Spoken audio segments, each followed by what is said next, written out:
ಕಾರಣ ಯಾಕಪ್ಪ ಅಂತಂದ್ರೆ, ನಾನು ಯಾಕೆ ಈ ಮಾತನ್ನ ಪ್ರಸ್ತಾಪ ಮಾಡ್ತಾ ಇದ್ದೀನಿ ಅಂತಂದ್ರೆ, ವಿರೋಧ ಪಕ್ಷದವರು ಬರೀ ಸುಳ್ಳನ್ನೇ ಹೇಳ್ತಾ ಇದ್ದಾರೆ.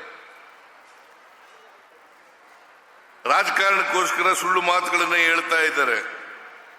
ಗ್ಯಾರಂಟಿ ಯೋಜನೆಗಳನ್ನ ಮಾಡಿಬಿಟ್ರು, ಗ್ಯಾರಂಟಿ ಯೋಜನೆಗಳನ್ನ ಮಾಡಿದ್ರು.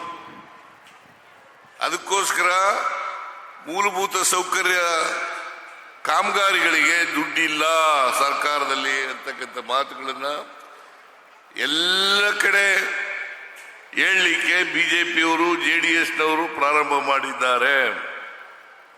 ಇದು ಅಪ್ಪಟ ಸುಳ್ಳು. ಖಜಾನೆ ಖಾಲಿಯಾಗಿದ್ರೆ, ರಾಜ್ಯ ಆರ್ಥಿಕವಾಗಿ ದಿವಾಳಿಯಾಗಿದ್ರೆ ಇಷ್ಟು 906 ಕೋಟಿ ರೂಪಾಯಿಗಳನ್ನ